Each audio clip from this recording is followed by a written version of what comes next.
Hello friends, you are welcome in million concepts of English. आज हम पढ़ेंगे John Milton का sonnet on his being arrived at the age of 23। चलिए without any delay इसको explain करते हैं। John Milton का ये 7th सोनेट है। It is a Petrarchan sonnet form, जो कि ऑक्टेव और सस्टेट दो पार्ट में डिवाइड होती है। ऑक्टेव में क्वेश्चन क्रिएट किया जाता है और सस्टेट में उसका जवाब दिया जाता है। इसकी जो राइमिंग स्कीम है वो A B C D C ई है। और ये एक रिलीजियस पोइम है जो कि जॉन मिल्टन के ईश्वर में फर्म फेथ को दिखाती है। और इसमें वो अपने जीवन के जो 23 ईयर हैं विदाउट एनी प्रोडक्शन बीत गए हैं, तो उस पर जो है वो दुख प्रकट करते हैं। चलिए शुरू करते हैं। How soon hath time the subtle thief of youth. कितनी जल्दी जो समय है, और समय को उन्होंने सब्टल थीप कहा है, यानी कि एक छिपा हुआ चोर कहा है उनकी जवानी का। तो कितनी जल्दी एक छिपा हुआ समय एक छिपे हुए चोर की तरह उनकी जवानी को चुरा कर ले गया। स्टोलन ऑन हिज विंग्स, अपने पंख पर चुरा कर ले गया। माई 3 and 20th ईयर, मेरे जीवन के 23 वर्ष। तो कह रहे हैं यहाँ पर कि कितनी शीघ्र चोर, जवानी का एक छिपा चोर अपने पंखों पर मेरे जीवन के 23 वर्ष चुरा कर ले गया।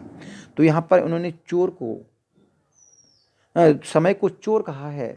तो नेचुरल है कि आपका जो फिगर ऑफ स्पीच है वो पर्सोनिफिकेशन है। अगले पढ़ते हैं। My hasting days fly on with full career. मेरे हेस्टिंग डे जो स्पीडी दिन थे, तो इन्होंने क्या किया था, जॉन मिल्टन ने बहुत ज़्यादा पढ़ाई की थी और बहुत अच्छा कैरियर अपना शुरू किया था। आपको कॉलेज पीरियड के बारे में बताते चलें। पहले तो इन्होंने जो सेंट पॉल स्कूल था उसमें भी जो है आपका साम 114, इसको इन्होंने हेब्रू बाइबल से ट्रांसलेट किया था। क्राइस्ट कॉलेज में कुछ प्रोल्यूजन्स लिखे थे, 7 प्रोल्यूजन्स, जो कि अपनी विद्वता दिखाने के लिए पब्लिक स्पीचेस हुआ करते थे। लैटिन एलिजीस और पोइम्स लिखी थी। तो उन्होंने काफ़ी अच्छा पर किया था। फिर भी कोई बहुत बड़ा काम नहीं कर पाए थे, क्योंकि इनका उद्देश्य था कोई एक एपिक लिखें, तो उस समय तक एपिक नहीं लिख पाए थे। तो कह रहे हैं my hasting days fly on with full career. शुरुआत में बहुत तेजी से फुल कैरियर पर उनका जीवन शुरू हुआ था। बट माई लेट स्प्रिंग, तो यहाँ पर लेट स्प्रिंग कह रहे हैं लगभग 20 वर्ष, या आप कह सकते हो इनकी जो 30s की, 20 से लेकर 30s की जो अवस्था रही होगी उसकी बात कर रहे हैं कि 30s की अवस्था में उन्होंने कोई भी प्रोडक्टिव काम नहीं किया। माई लेट स्प्रिंग नो बड और ब्लॉसम, ना तो इसमें कोई कली खिली ना ही कोई फूल खिला। श्वेत माने दिखाई दिया। तो लेकिन मेरे लेट स्प्रिंग में कोई भी फूल या कोई भी कली दिखाई नहीं दी। यानी कि इन्होंने अपने जवानी के जो लास्ट वर्क में जो पीरियड है, जो स्प्रिंग पीरियड है, उसमें कोई भी प्रोडक्टिव वर्क, कोई भी बड़ा काम नहीं किया। तो यहाँ पर मेटाफर है, क्योंकि उन्होंने अपने जवानी के अंतिम वर्षों को लेट स्प्रिंग कहा है, तो इसलिए यहाँ पर फिगर ऑफ स्पीच मेटाफर है। Perhaps my semblance might deceive the truth that I to manhood am arrived so near, and inward ripeness doth much less appear that some more timely happy spirit induth। तो यहाँ पर कह रहे हैं शायद मेरा जो semblance है, यानी कि जो मेरा बाहरी दिखावट है, मेरा बाहरी शरीर जो आपको दिखाई दे रहा है, माइट डिसीव द ट्रूथ, सच्चाई को धोखा दे सकता है। That I to manhood am arrived so near, कि मैं पुरुष बनने की ओर काफ़ी निकट हूँ, क्योंकि उन्होंने किशोरावस्था को पार कर लिया है, अब जो मेच्योरिटी की ओर बढ़ गए हैं, यानी कि एक मैनहुड की तरफ निकट है।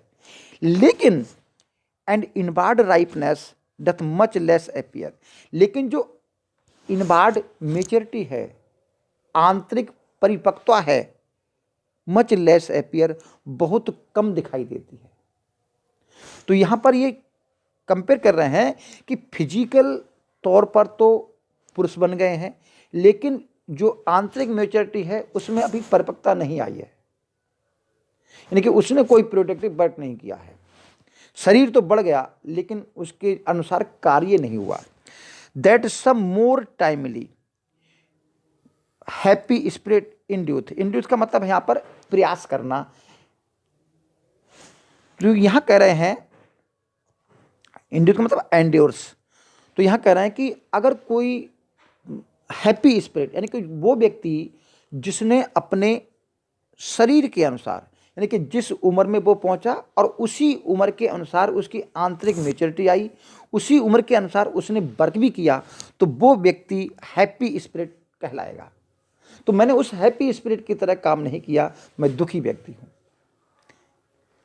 अब ये हुआ उनका Octave.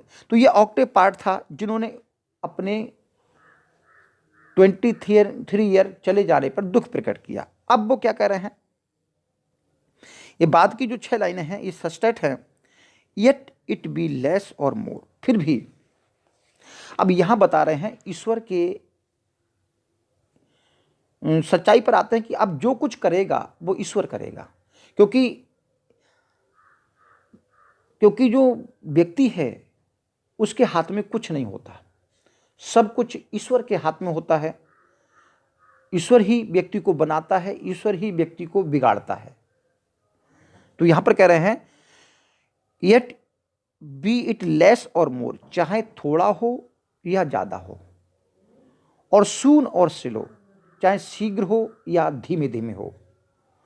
It shall be still strictest measure even, फिर भी इस बात में दृढ़ता है कि कुछ ना कुछ तो जरूर होगा।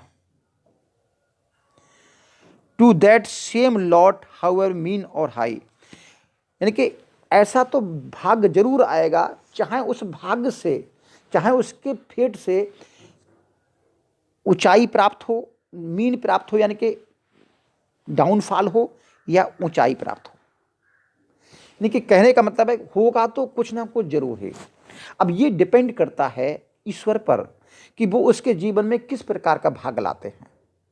उसके भाग से उसको डाउनफॉल करते हैं या उसके भाग से उसको हाईएस्ट पे ले जाते हैं। Towards which time leads me and the will of haven, और समय मुझको उस तरफ ले जाएगा। And the will of haven, और ये सब कुछ ईश्वर की इच्छा पर निर्भर करेगा। बोले अब इन्होंने सब कुछ समय पर छोड़ दिया है, जो कुछ होगा अब ईश्वर करेंगे, समय करेगा। ऑल इज, जो कुछ भी है। If I have grace to use it so, काश मुझको थोड़ा सा ग्रेस मिल जाता। तो ग्रेस जानते हो आपका एक अतिरिक्तांक होते हैं, तो शायद मुझे ईश्वर की कृपा मिल जाती कि मुझे और समय मिल जाता ताकि मैं इसको यूज कर पाता। तो यहां फिर भाई बात कर रहे हैं कि उनके पास क्षमता है to create poems, to create something big, तो कुछ बड़ा करने की है। तो कह रहा है ईश्वर काश उस ग्रेस पीरियड को बढ़ा दे ताकि मैं कुछ इसको यूज कर सकूं, जो मेरी प्रतिभा है इसको यूज कर सकूं। As ever in my great task master eye, ताकि मेरा जो ग्रेट टास्क मास्टर है, तो देखिए ईश्वर को इन्होंने टास्क मास्टर कहा है।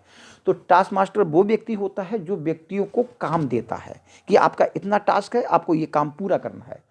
तो मैं अपने यहाँ पर टास्क मास्टर कौन है, यहाँ पर ईश्वर है, ताकि मैं उस ईश्वर के जो मेरा टास्क मास्टर है, जिन्होंने मुझको कविता रचने का, कुछ प्रोडक्टिव करने का टास्क दिया है, मैं उसको पूरा कर सकूं और उनकी नज़रों में कभी तो आ सकूं। तो आज के लिए इतना ही। Thank you, all the best.